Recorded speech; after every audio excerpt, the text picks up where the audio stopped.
sì mọ ohun tó jú rí pẹ̀lú àwọn tọ́jà látàkò mo sì mọ ohun tọ́lọ́run fi ṣèké pẹ̀lú àwọn àgbàlagbà kan tọ́jà ládùúgbò tì. tó ti bá rọ ọmọdé tí bá rọ ọ̀dọ́ tí máa ń ṣe wàhálà kan náà máa dùn ni léyìí tó jẹ́ pé ọ̀nà owó nìkan làwọn ọ̀dọ́ ọ̀sìn lajú sí ọ̀pọ̀lọpọ̀ wọn lajú sí bí ìjọmọlúàbí. kò sọ́dọ̀ kan tí ọ̀gbọ́ngbọ́n afẹ́ lo mọ́tò kò sọ́dọ̀ kan tí ọ̀gbọ́ngbọ́n afẹ́ fẹ́yàwó afẹ́ lọ́kọ afẹ́ sayé afẹ́ ṣègbádùn bẹ́ẹ̀ ọ̀pọ̀lọpọ̀ ọ̀gbọ́ngbọ́n ìjọmọlúàbí bírú Àyìndé ṣe yìí. ẹ rí i pé ọ̀dọ́ pátápátá ni ó sì jọmọlúàbí iṣẹ́ tí ń ṣe òwò tí ń ṣe ọ̀nà tí ń rìn Ọlọ́run fi àlùbáríkà tá lọ́rẹ̀ ń bẹ. bó ti jọ mi kéé tó bẹ̀tẹ̀ Ọlọ́run wá wò pé kí lòun náà give back fún community kí lòun náà give back láti fi ṣẹ̀san dáadáa tọ́lọ́run ṣe fún ló fi wá àrẹ́jì Ramadan lecture pé ká bára wa sọ̀rọ̀ Ọlọ́run kó gbà kò sí kan rí. tẹ́ ẹ bá wá rí irú èèyàn tọ́lọ́run wá fún nírú ẹ̀bùn tó fò yìí àwọn ẹgbẹ́ rẹ̀ ti ń lo mọ́tò bí ti ń lò àwọn ẹgbẹ́ rẹ̀ tọ́lọ́run gbà fún tọ́lọ́run ràn lọ́wọ́ bó ti ràn lọ́wọ́ yìí wọn ò ní ṣerú eléyìí tábà rẹ̀ ti ń sọ eléyìí ó yẹ ká ṣàdúrà fún. ó yẹ ká bọ́ lọ́hùn dòwò pọ̀ torí rẹ̀ pé kó ga sí i torí bọ́lọ́hùn bá gbé Àyìndé ga jù báyìí lọ yóò ṣe jù báyìí lọ. kì í ṣe kírunkírun kan bíi tiwa kì í ṣe gbàwẹ̀gbàwẹ̀ kan bíi tiwa ṣùgbọ́n nífẹ̀ẹ́ sẹ́sìn yìí torí ẹ̀sìn yìí ní í ṣe pẹ̀lú bíbí rẹ̀ mi ò sọnù sà. ó nífẹ̀ẹ́ sẹ́sìn yìí torí ẹ̀sìn yìí ní í ṣe pẹ̀lú bíbí ẹ̀. àwọn míì gan dájọ́ kírun ọ̀hún wọ́n ń ṣàtakò Ọlọ́run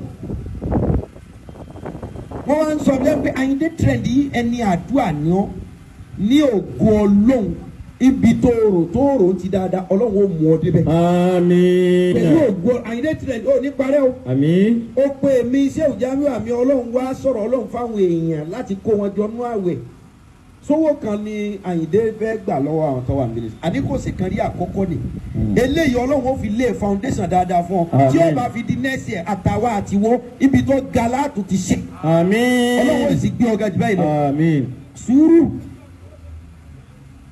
àti ayọ̀ ọkàn kò sí ẹ̀dá tọ́lọ́run fún ní gbogbo tó fẹ́ o. a fi ayọ̀ ọkàn ṣe sẹ̀ríìrù ni a fi ayọ̀ ọkàn ṣe bẹ́ẹ̀dì ní pẹ́tọ́ alihamudulilayi lórí ìtọ́lọ́run ṣe. nínú tọ́lọ́run dá tó dùn ún pè lẹ́nu tó ṣòro ó hù níwà òun ni sùúrù o. sùúrù dùn sọ lẹ́nu ẹ ṣe sùúrù lérí ọ̀rọ̀ yìí ṣùgbọ́n tó bá jẹ́ pé òun tó ní ẹ ṣe sùúrù lọ́kàn òun náà ò ní gbà. òun ló fa ọ̀sán kìíní kan bí sọ́mù. wasta'inu bis-sabri was-salati wa innaha lakabiratun illa 'ala al-khashin. sùúrù sọ̀rọ̀ ṣùgbọ́n bí a bá ní ayọ̀ ọkàn yóò débi tí lọ kò sí ẹ̀dá tí ó béèrè 100 tọ́lọ́run ó fún 100 bó ṣe pọ̀ lọ́dọ̀ Ọlọ́run tó ẹ̀dá ò ní béèrè 100 kó lu àmì ó kó gbẹ̀ fún.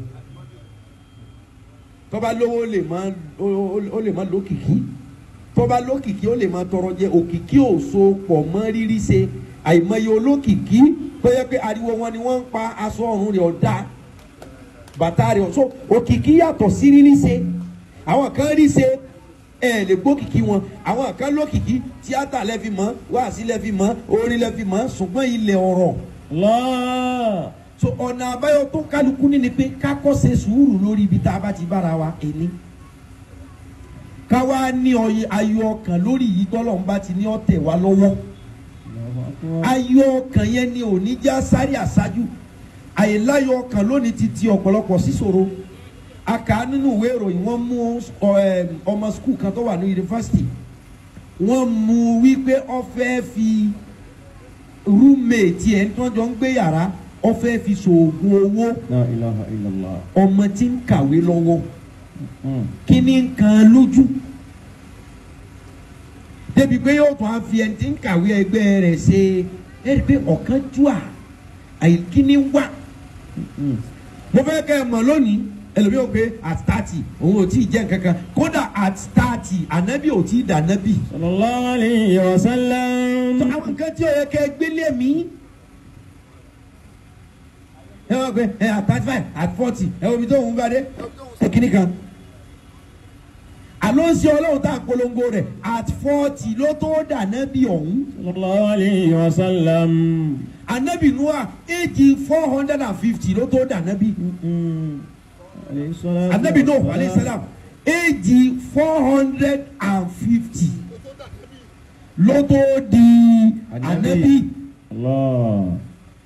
so kíni nǹkan yín ló àìláyọ̀ kan ni ó mú wa sáré ọ̀rẹ́ mi ẹni ọ̀wọ̀ ni mo ṣàdúrà fún yín ọlọ́run ní tiẹ̀ ṣubú gbogbo yìí bàbá tẹ́ ẹjọ́ kó bẹ̀rẹ̀ pẹ̀lú ọ̀rẹ́ mi wa rafa'nahu makana aliyya. wasta'inu bis-sabri was-salati wa innaha lakabiratun illa 'ala al-khashi'in. Ànábì Nuh alayhi salam ìgbà tí Nóà pé ọmọ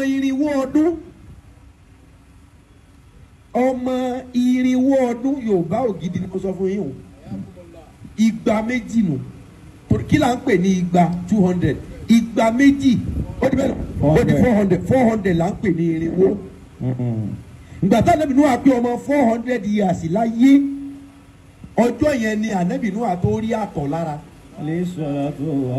kéèké èyàn ó rí spam àbí kó fíìlì spam lára ẹ̀ ìgbà tí Nóà pé ọmọ 400 years ohun tí wọ́n ti rí ní age of 14 tó ti rí ní age of 13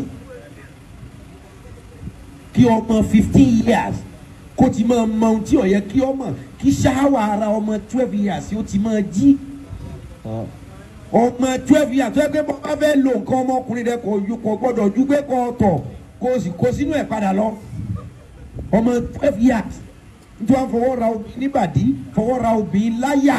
ilaha illallah. Ànábì Nóà pé ọmọ 400 years ló tó mọ kíní ẹ̀ njọ́ tó wá rí àtọ̀ ó sùn ó jí báyìí látọ̀ bá dà sí ara rẹ̀ ṣe gírírì inú àbá bu ẹkún pé ṣé kìí ṣe pé ìbínú Ọlọ́run ti dé kíní kan vibrate mọ́ òun ṣé kìí ṣe pé ìbínú Ọlọ́run ló vibrate láti inú.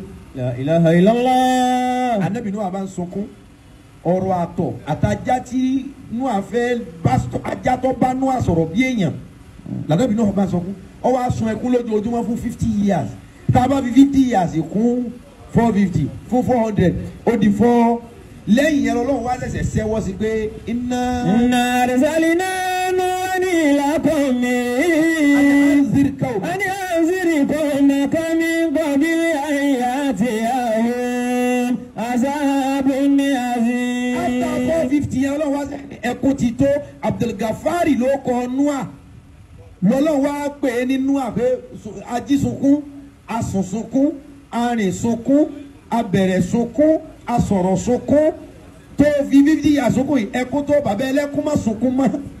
anzir qawmaka. anzir qawmaka ọ̀yá dìde máa lọ ṣe wa dìde máa lọ sọ̀rọ̀ wa dìde àti sọ̀dákàrà bil ilm.